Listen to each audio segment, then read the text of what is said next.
চালু করে দিস।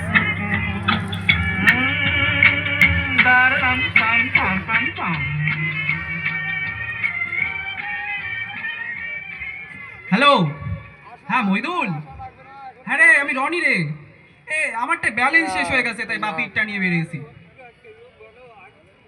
ভাই শোন, আজ বিকেলে সিনেমা দেখতে যাবি? যাবি? আচ্ছা ঠিক আছে। আরে একটা শোন, তোর বাইকটা নিয়ে আসিস কিন্তু ভাই।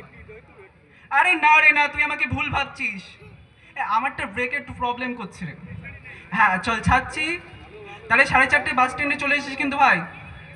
হ্যাঁ রাখি রে রাখি। তোমাদের বাইকে ব্রেকও থাকে বুঝি? আরে চন্ডিকা কাছে তুমি কখন এলে? দেখতেই পাইনি। সত্যি কাকা, তুমি না রসিক লোক বটে। ব্রেক ছাড়া বাইক হয় নাকি? তা হয় না বুঝি, কিন্তু তোমাদের তোমাদের মতো ছেলেদের দেখলে কিন্তু মনেই হয় না।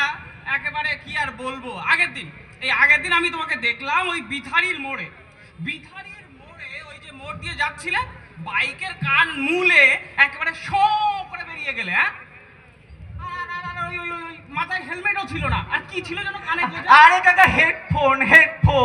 ওই হেডফোন হলো যত নষ্টের গোড়া। তা আমি এতবার হাত নাড়লাম, তা আমাকে দেখতেই পেলে না। মা কাকা, একদম খেয়াল করিনি। আর তুমি না কাকা কিছু মনে করো না। আরে একটা ইম্পর্টেন্ট কল এসেছিল, কথা বলতে বলতে বেরিয়ে পড়েছিলাম। Important call? হ্যাঁ, তা তোমার সেই ইম্পর্টেন্ট কল কত ইম্পর্টেন্ট? তোমার জীবনের থেকেও বেশি ইম্পর্টেন্ট? আরে কাকা, আর শোনো, তা সে আমার কথা নয়, তুমি নাই শুনতে পেলে, কিন্তু কানে যদি ওইসব হেডফোন গোজা থাকে, তা অন্য বাইকের আওয়াজ তুমি শুনবে কি করে? আরে কাকা, ওসব আমাদের অভ্যাস আছে, আর কোনো সমস্যাই হয় না। আরে হেলমেটের খুব হ্যাপা গো, এই চুল টুল সব খারাপ হয়ে যায়। বোঝোই তো সব।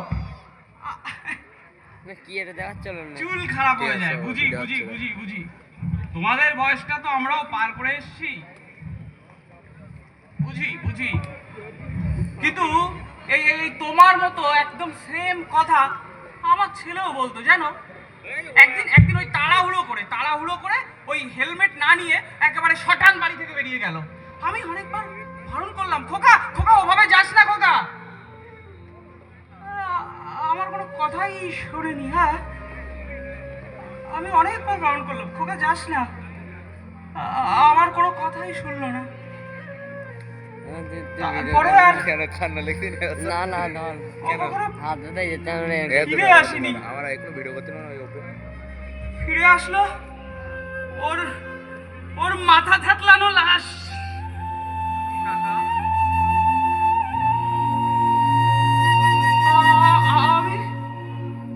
আমি ওর দিকে তাকাতে পর্যন্ত পারিনি।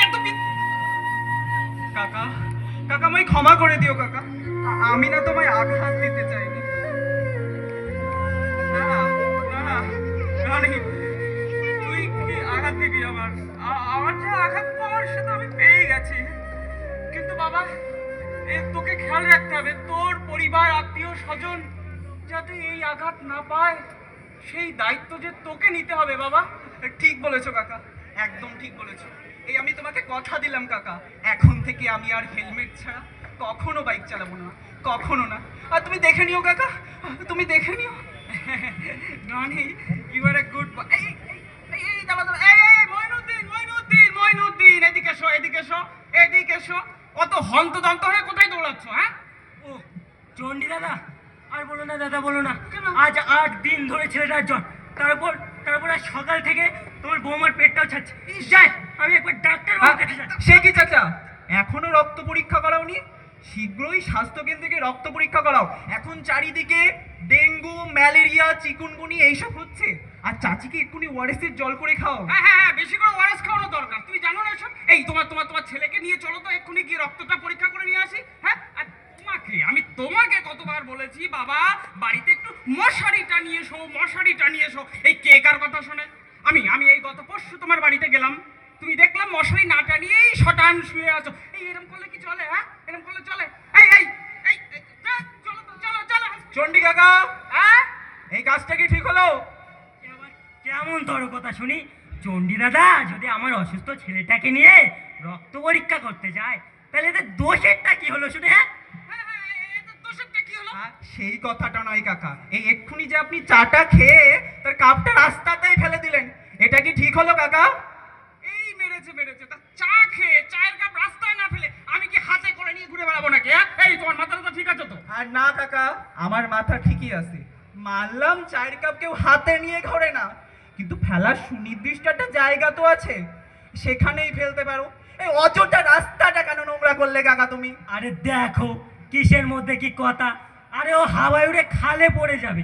আমার ছেলের চিকিৎসাটা বেশি জরুরি নাকি তোর ওই সমস্ত আবল তাবল কথা শুনি? হ্যাঁ মইনুদ্দিন শোনো, আমার মনে হচ্ছে এই রনি ঠিক কথা বলছে। হ্যাঁ, কি তাই তো? এই রনি ঠিক কথাই বলছে। ধরুন এই একটা দুটো করে চায়ের কাপ আর ওই প্লাস্টিক আবর্জনা এইগুলো এই জমতে খালের জল একেবারে বন্ধ হয়ে যায়, আর সেই বদ্ধ জমা জলে ডেঙ্গু, ম্যালেরিয়া, চিকুনগুনিয়ার মতো মারণ রোগের মশা ছড়ায়। হাহা,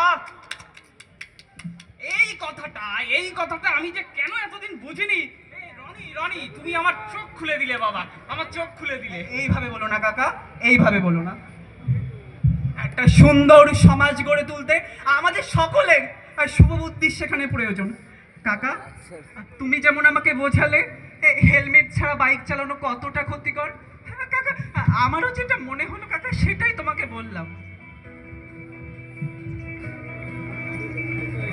হ্যাঁ, আমিও বুঝতে পেরেছি। আমার পরিবারের শরীর খারাপের জন্য আমিও দায়ী। না, আমি আজই আমার বাড়ির চারপাশটা পরিষ্কার করে ফেলবো। আর আমার বাড়ির পাশে যে পানা পুকুরটা আছে ওটাও পরিষ্কার করবো। আর দেখবো আমার বাড়ির চারিপাশে যেন ভাঙা টপ, টায়ার, ডাবের খোলা এই সমস্ত জন্য চারিদিকে ছড়িয়ে ছিটিয়ে না থাকে। আর মশারি, হ্যাঁ মশারি তো আমি আজকেই কিনে আনবো, আজকেই। হ্যাঁ, মনুদ্দিন, শুধু তুমি নয়, আমরা এই আপনারা এই যে আপনি এই যে আপনারা সামনে যারা দাঁড়িয়ে আছেন না, এই আপনাদেরও সকলের প্রয়োজন, বুঝলেন তো? একটা পুরো রোগ মুক্ত একটা নির্মল বাংলা গড়ে তোলা, কি বলো? হ্যাঁ, রোগ মুক্ত নির্মল বাংলা আমরা গড়ে তুলবই। হ্যাঁ, গড়ে তুলবই, যেখানে সবাই সব রকম ভাবে মানুষের প্রাণের মূল্য বুঝতে পারবে। হ্যাঁ,